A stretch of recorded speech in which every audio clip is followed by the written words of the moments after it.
Yeah.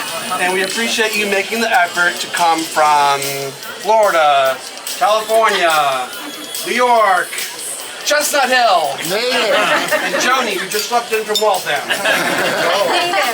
Natick. To our dad, enjoy your special day. This is for you. We are so incredibly blessed to be able to share this with you.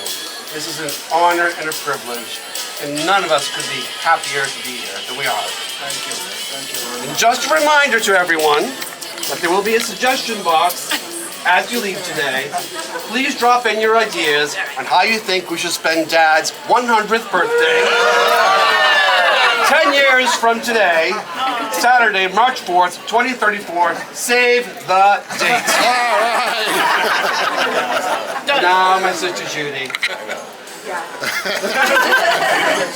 I didn't really prepare it. Judy. Well, I echo that. I thank everybody for coming from far and wide to our beautiful New England weather. But really, I just want to say, Dad, we love you so much, and we're just so happy to be celebrating 90. You don't look a day over 89. I think my sister just wanted to say something. You want to say something now or later? I'll say it later. Okay. So we're gonna sit down. We're gonna grab seats. The only place that's reserved is this table here for Mom and Dad and my uncle and aunt. Otherwise, make yourselves comfortable.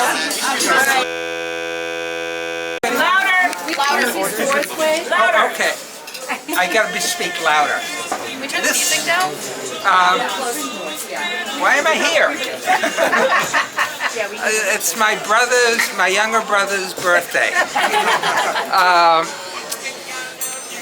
Oh, do I know stuff?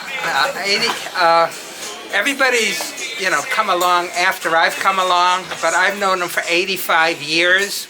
And I can tell you stories, which I won't tell because I don't want to walk away humiliated.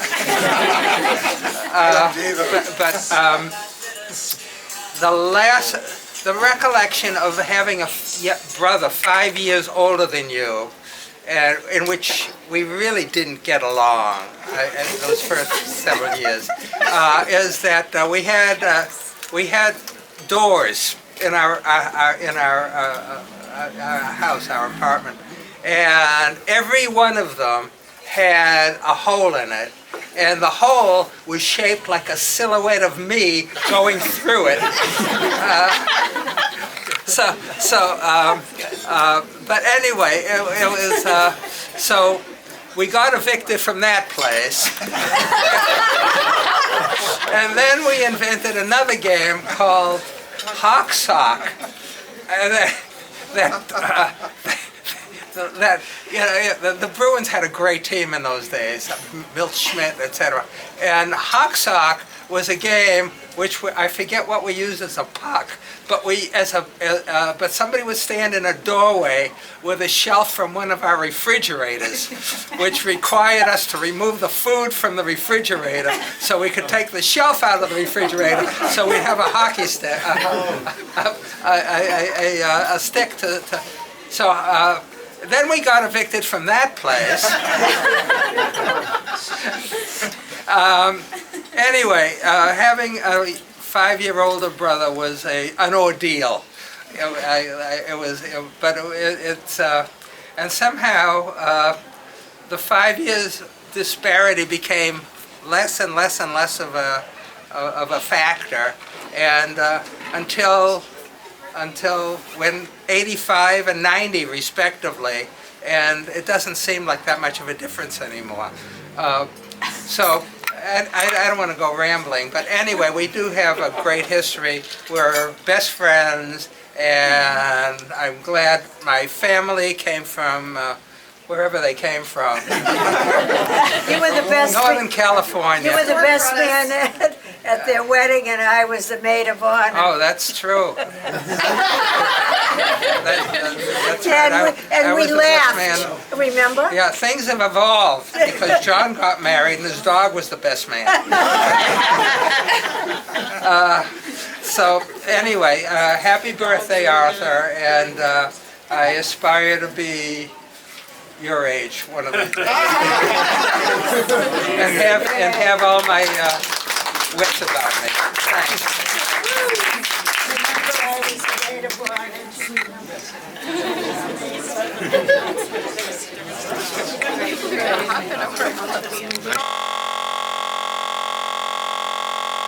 If you don't know me, I'm the youngest grandson of Papa.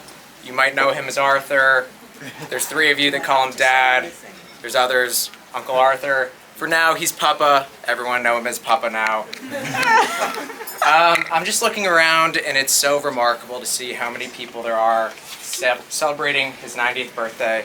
There's Shores, there's Wagmans, there's Gellers, there's more. And not just anyone gets a celebration like this. You know, Papa, you're a special guy, and I could tell you guys all about, you know, how we tell each other the same 4 jokes and laugh like it's the first time. I could tell you about the bike rides we've taken and how much fun we've had, but I think the most telling story is when we used to play catch. I'd stay at their house, Nana and Papa's house, for weeks at a time in the summer, and I'd be sitting, oh look, there I am. I'd be sitting, not much taller than that, waiting, licking my chops, thinking, I can't wait to play catch. Papa, as you mostly know, likes to sleep in. I was an early riser, and I'd just be shaking, waiting to play. Finally, 11 o'clock rolls out. He has his toast with butter and cream cheese. And he'd say, okay, Zach, let's go play. I'd get his glove. We'd go out into the circle of 18 rolling green, and I'd throw the ball, and he'd stand there like, I'd go, sorry, Papa. And I'd run and get the ball. I'd go back to my spot, and I'd throw it, and he'd go, We did this for about 20, 30 minutes. I'd say, thanks for playing. This was awesome. Thanks, Papa. And then the next day rolls around, I'm shaking, ready to go, and so on. And never once did he change the name from catch to drop. So Papa, happy birthday. Thank you all for coming. It's fun to celebrate such a special guy. All right. Dad, first of all, I just want to say how touched I am to have everybody here. I haven't seen everybody in so long. I've missed so many family times, and I'm just thrilled that you all made the effort for us. For Dad, of course, but so appreciative. Okay. I wrote a little thing this morning. We all know that turning 90 years old is a milestone not everyone reaches. We are so full of gratitude that we are here today celebrating the milestone with you, Dad.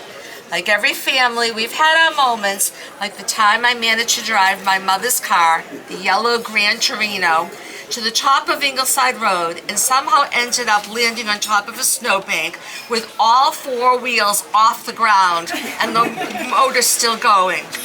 I tearfully walked down the hill and had to wake up my father, which anybody who knows my father likes to sleep. Not an easy task, especially when he has to brave the cold. Out he came with the shovel and not one curse word the whole time. He may have had them in his head, but he dutifully dug out the car, got it back 4 wheels going, and I went on to work. Where am I here? I lost my place. Okay. Well, many of you don't know, and I think Zach just talked about a little bit, how present Dad is in our lives. Not just his children, but his grandchildren. Years ago, when texting became the way the kids wanted to communicate, he would say to me, yeah, Paul, I called Matt, I call Alec, they don't answer the phone. I'm like, Dad, you have to text. Before I knew it, he was texting like a pro. He always reached out, he always met them where they were, and he has a very close relationship with all the kids. Dad made his numerous college visits with all the grandchildren up and down the East Coast. Spared all of us, Judy, Wade, and I, many trips. Off he went, he loved it, he did great, and we were so appreciative. Dad, you've done many wonderful things in your 90 years. You've earned many titles and terms of endearment, but we know your favorites were husband, father, and papa. We love you. I'm just going to tell a quick story. I wrote a beautiful poem. It's not that beautiful. But I just want to tell everyone about a story about when I was going off to college, and school's always been a struggle for me. And Papa, I think we were sitting in the car, we were going somewhere. I don't remember exactly what the setting was, but the message was clear. And Papa, you told me, Jason, if you can't dazzle them with brilliance, baffle them with bullshit. And to this day, I am leaving a wreckage of bullshit behind me. So thank you for that advice. It's taken me far, and happy birthday.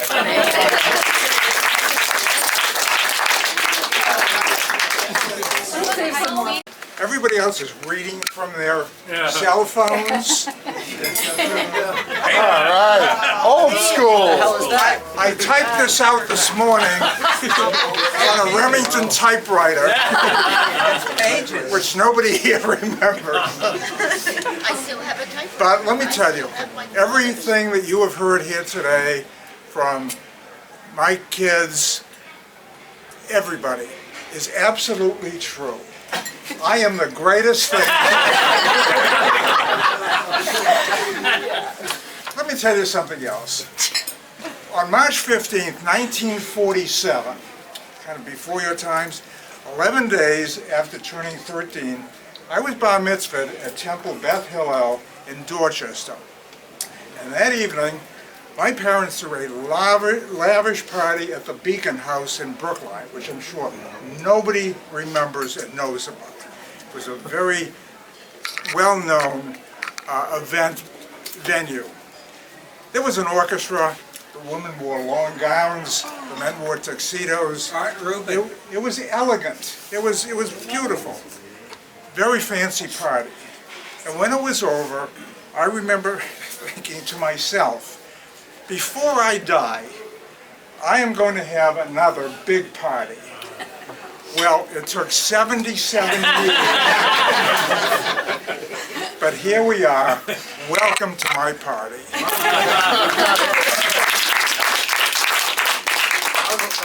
I want to thank my children for putting this together. Judy, Richard, Paula, thank you very much.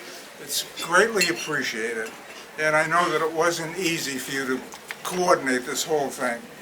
I'm proud of all of you and the wonderful people you have grown up to be. Some of you have come a long way today. My brother David and his wife Audrey, my nieces Allie and Marjorie, Allie's children Jake and Kayla, my nephew John and Amy, all came from California. Thank you all for coming to share this day. Also a shout out to my little brother David. Everything he said is true. We did play Hawk Sock with a refrigerator shop because we couldn't afford a freaking hockey stick. Anyhow, happy birthday, David. David celebrated his 85th birthday last week. Keep him coming.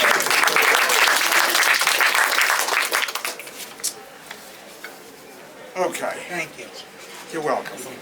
Also, I want to acknowledge my Florida family. Paula, Alec, there you are. Matthew, Chelsea, his wife, Amanda. Richard.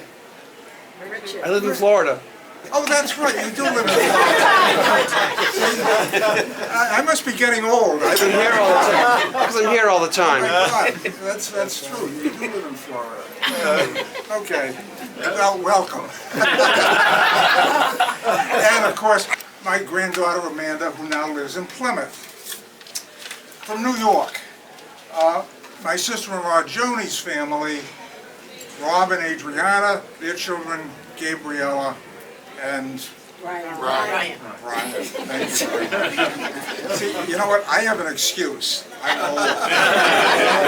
The brain cells are dying. From Washington, my grandson Zach, his girlfriend Katrina, and thank you to everybody else who's come here. My son-in-law Wade, Jason and his girlfriend Lindsay. I'm grateful to all of you for being here, all the cousins, the relatives, the very good friends. I'm really honored and touched by your presence. I can't believe I'm 90 years old. I can't believe it. Robbie doesn't either. I'm sure the math is right. When did it happen? I don't know whether you remember Fiddler on the Roof, and Tevye, the patriarch, and his wife Golda are looking at their kids, and they're saying, in the song Sunrise, Sunset, is this the little girl I carried? Is this the little boy at play? Maudlin. You know, when did they get so old? I don't remember growing older. When did they? Well, you know, I don't remember growing older either. The years have become a blur. I recall the milestones along the way. Births, deaths, graduations, bar and bat mitzvahs, weddings, anniversaries, meeting newborn grandchildren, mourning the passing of one's older generations, watching a family grow. These are the things I remember. These are the special days. The other days, the weeks, the months, not so much. I remember the early gray hairs, and the day Bobby became a blonde. Or as Zachary put it, beige. It's been a long journey. It's been a hell of an adventure. Consider what I have seen during my lifetime. The birth of automatic transmissions in automobiles. Yes, I remember when everything was a stick shift. The atomic age, television, computers, the space age, the jet age, rockets, men on the moon, satellites, the iPhone, exploring the universe, and now artificial intelligence, just to name a few. When I was born, these were fantasies. This was science fiction. And today we take it all for granted. A good example. When Paula was born, Bobby and I were in France. I was in the Air Force, and we needed a way to inform the kids. Arthur, time out for a second, sorry. What do you want for dinner? Chicken or fish? You know, whatever. Chicken, fish, gnocchi. Chicken, fish, or what? Gnocchi. No, I just ordered Pasta, gnocchi. Okay, chicken. Okay. Okay, go ahead. That was important. So Bobby and I were stationed in France, and Paula was born, and we had to figure out a way to let the people back home know that we had a new child, that they in fact had become grandparents. We had two choices. One, we could send a Western Union telegram. Anybody know what that is? A Western Union telegram, which might have got there in one day or perhaps two.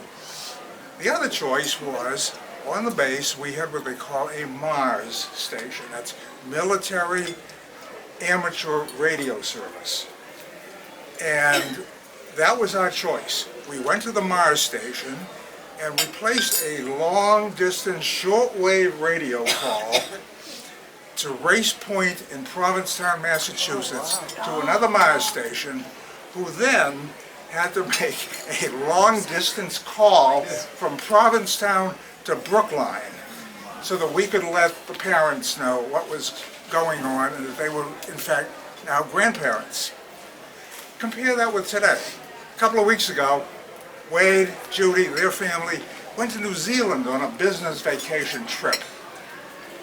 And I was able to pick up my phone, my cell phone, and in a matter of seconds, I was speaking to Judy in Auckland, New Zealand. Or, alternatively, we could have had a real-time conversation using WhatsApp. I mean, how amazing is that? Can't get rid of me. Anyhow, getting old is not easy. Everything slows down except time. I move slower. I think slower. The words I want to use are not always there when I need them. The body doesn't work the way it used to. That's just the way it is. Everything requires more effort. And when our family physician, who was always urging me to lose weight, saying, you're going to have a heart attack and die, when he had a heart attack and died, you know you're on borrowed time. But I have been blessed. Marriage of 68 years to Bobby, good health for the most part, great kids, fabulous grandkids, good friends, a wonderful family. In the words of another song from another era, who could ask for anything more? Not me.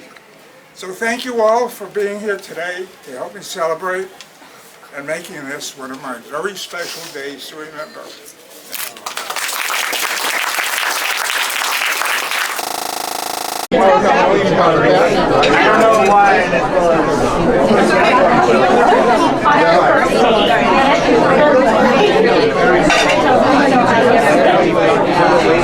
Cake being licked. No, I used to. Pay attention. Gather your cameras. Okay.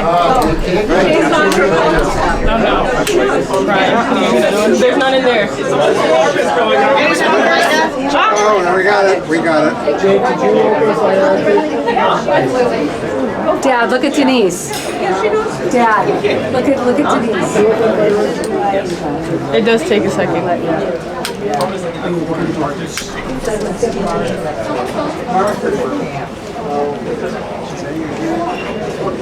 Yeah. Do you want me to start the other one? Yeah. It takes a second. Oh, there's a rain. He's been really sick.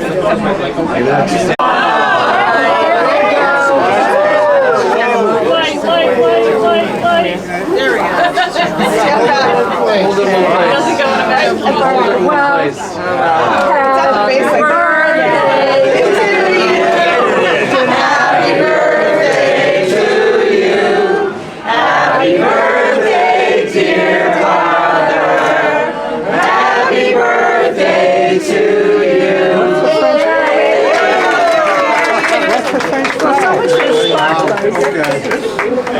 I'd make a speech, but you've already heard everything I have to say. In that case, make a wish.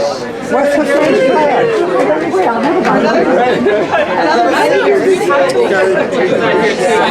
Blow the candles out. Funny.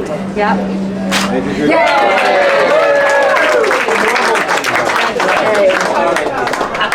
I'm really, really touched that you're all here.